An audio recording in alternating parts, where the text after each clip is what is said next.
Hello, my name's Simonize, and welcome to another Simonize video.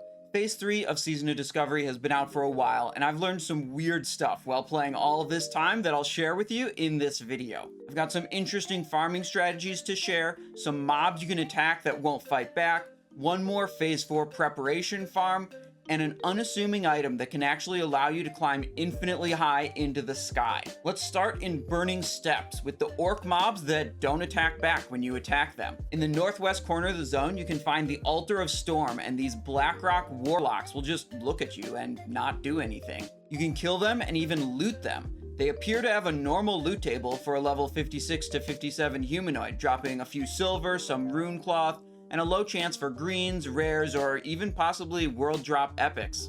A great thing you can do with these mobs is use them to level up your weapon skill, especially for melee classes to level ranged weapon skills, since these mobs will stand still even once you start fighting them. Now, obviously these mobs are not supposed to behave this way, and it's almost certainly a bug, but as far as I know, these have existed for a long time and have not been fixed yet. I'd say make use of this farm while you can for lots of rune cloth and free weapon skills, and if you're lucky, maybe you get a nice rare or epic you can use while leveling up to level 60. Next up, let's talk about mining.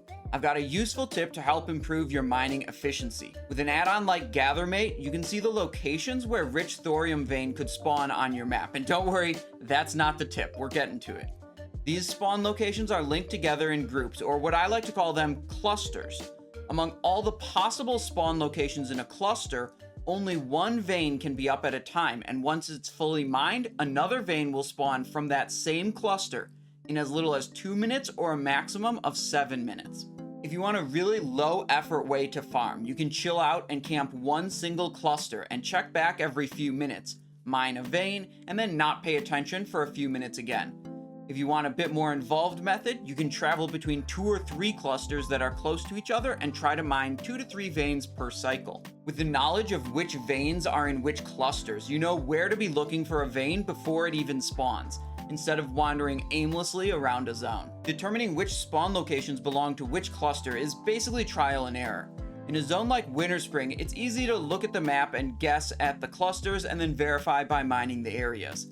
In a zone like Burning Steppes, it's much harder to guess which spawns belong to which clusters or even how many separate clusters there are. I've mostly stayed away from Burning Steppes and Silithus and done my mining in Eastern Plaguelands and primarily Winter Spring. My favorite is to move back and forth between the Owlwing Thicket cluster and the Frostwhisper Gorge cluster in Winter Spring.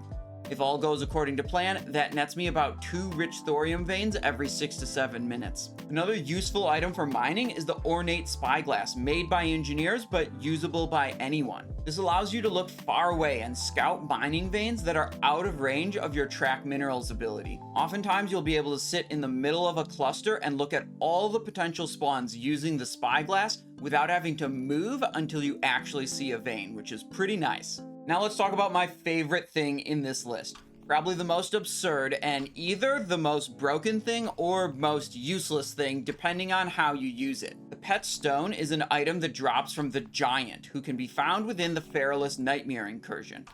This unassuming item spawns a small little rock near your character when you use it, but there's something very special about this rock. You can actually stand on it to gain a tiny amount of height and jump just a little bit higher. While 1 rock worth of height is probably not going to be very useful, in certain locations you can force the rock to spawn directly under your character instead of spawning nearby. In such a location, you can stack the rocks on top of each other and jump on top of the newest rock each time. With enough patience or enough Pet Stone users, you can climb as high into the sky as you desire. The types of spots you're looking for are ones that restrict where the rock can spawn, like the top of a pillar, the corner of between 2 walls, or perhaps the end of a long plank in Booty Bay. This is one where I feel like I haven't found the most insane thing you can do with it yet, but we can see the potential of the Pet Stone technology. Let me know in the comments if you think of a crazy location to use this at to get somewhere really special. Lastly, I have a farm that should have been in my Phase 4 preparation video, but at the time of making it, I hadn't thought of it yet. Out in the Blasted Lands, there are 2 Blood Elf NPCs that offer repeatable quests for powerful stat buff items, plus 25 to 1 stat for an hour, with a different quest and item for each stat: strength, agility, stamina, spirit, and intellect. These quests are accessible right now, but the stat buff items do not stack with our special Sunken Temple mojos like a Tall Eye Mojo of War. And for most classes, the mojo are better, so not many people care about these Blasted Lands items right now. But since the mojos are restricted to only being usable in Sunken Temple, as soon as we're not raiding Sunken Temple, a lot of folks will want to get these Blasted Lands buff items. To get these Blasted Lands items, you just need to farm the various wildlife in Blasted Lands. The animals drop items that can be turned in to complete the repeatable quests that award the stat buff items. On my server, there are occasionally people farming these mobs, but it's usually pretty chill and mostly uncontested. I suspect there will be a lot more competition to farm here once people start needing Blasted Lands buff items on a regular basis in Phase 4. You can farm them now and stock up to use them in the future for yourself or to sell for profit. That's all I've got for you today. I hope you found some of this stuff interesting. I'm keeping my eye on the public test realm for level 60 in Season of Discovery, but we're mostly just waiting for bugged spell interactions to be fixed before we really get an idea how the different classes will measure up against each other. If there's something worth talking about, you can bet I'll talk about it, so drop a subscription on the channel before you go so you don't miss it. Thank you so much for watching. I hope you're having fun in World of Warcraft, and I hope you have a great day.